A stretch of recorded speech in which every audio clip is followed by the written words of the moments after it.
कहाँ जा रही है बहू? मम्मी जी मैं आकर बताती हूँ। अरे बताकर तो जा। रमा दौड़ती भागती अपना बैग उठाया और जल्दी से गाड़ी निकाली। अरे इतने दिनों बाद गाड़ी से, बस मैं आती हूँ कहकर रमा बिना कुछ बताए वहाँ से चली जाती है। रमा के घर में रमा, उसके सास ससुर, पति अमित रहते हैं, जो अक्सर ही अपने काम से घर से बाहर रहते हैं। रमा की एक ननद है जो कि बड़ी है, उसकी शादी हो चुकी है। रमा की शादी को 2 साल हो गए हैं। रमा अपने परिवार के साथ बहुत खुश है। उसके सास ससुर अधिक उम्र के हैं। ससुर राकेश जी रिटायर्ड और स्वस्थ हैं, पर माँ सासू जी को दिल की बीमारी है। 4 घंटे बाद रमा घर लौटी। उसके ससुर उसके साथ थे, जो कि बुरी तरह घायल थे। माथे पर पट्टी बंधी हुई थी, हाथ में फ्रैक्चर था।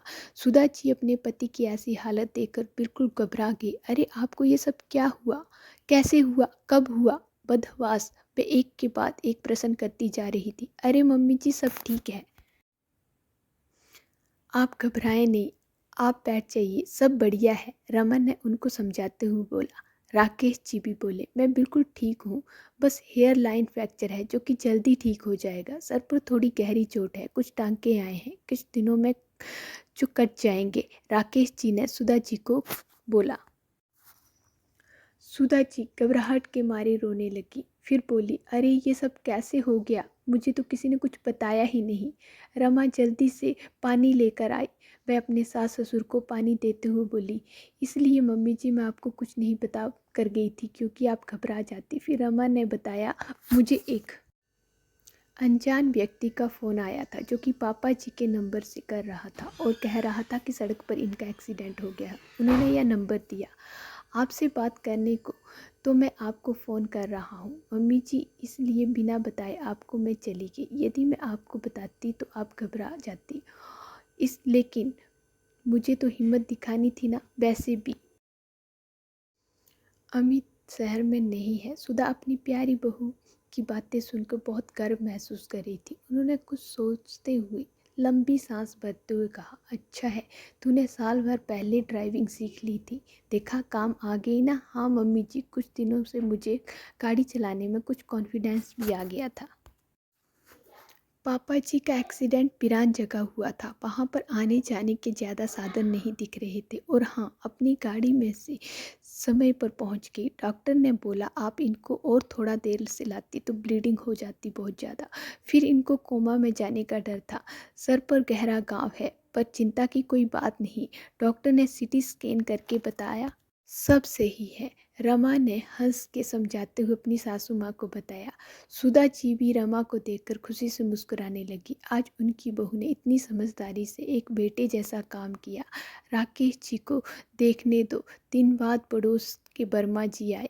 उनकी बहू बैंक में जॉब करती थी। इनको अपनी बहू के इस बात पर बड़ा गर्व था कि मेरा बेटा बहू दोनों ही कमाते हैं, और बातों बातों में बहू के कमाने की तारीफ करते रहते और कहीं ना कहीं रमा को नीचा दिखाने की कोशिश करते थे।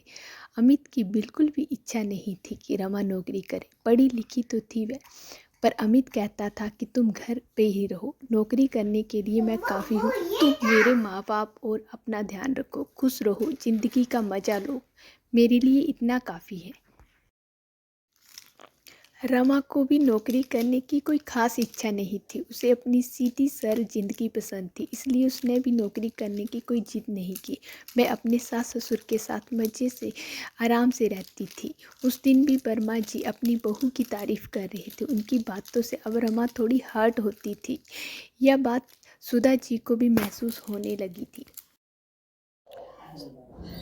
सुधा जी बातों ही बातों में उस दिन वर्मा जी को बोली, मेरी बहू नौकरी नहीं करती तो क्या हुआ, वैसे तो बहुत ही सुशील, संस्कारी और होशियार है, समय के साथ सही निर्णय लेती है, हम लोगों का पूरा ध्यान रखती है। आज राकेश जी हम लोगों के सामने तो सिर्फ रमा की वजह से है।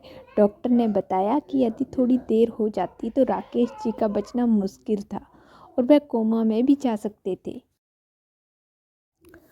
और रमा नौकरी नहीं करती तो उसमें उसकी और अमित दोनों की इच्छा है। ज़रूरी नहीं कि घर में सभी लोग नौकरी करें। राजेश जी की इतनी अच्छी पेंशन है और साथ ही मेरा बेटा भी अच्छी नौकरी करता है। गांव में हमारी इतनी प्रॉपर्टी भी है। हमें नहीं लगता कि रमा को नौकरी की ज़रूरत है। और आज सुधा जी की बात सुनकर परमा जी अपना सा मुँह लेकर रह गए। सबके सामने सुधा जी के मुंह से अपनी बड़ाई सुन रमा अंदर ही अंदर बहुत खुश और गौरवान्वित महसूस कर रही थी। उसे लगा, जब मेरे परिवार वाले मुझसे खुश हैं तो मुझे और कुछ नहीं चाहिए। दोस्तों, आज समाज का प्रचलन हो गया है कि जो लोग नौकरी करते हैं लोग उसको ऊंचा दर्जा देते हैं, पर ये मन की इच्छा और पति पत्नी का मिलकर लिया गया फैसला होता है। यदि किसी महिला की इच्छा नहीं तो नौकरी करना जरूरी भी नहीं है।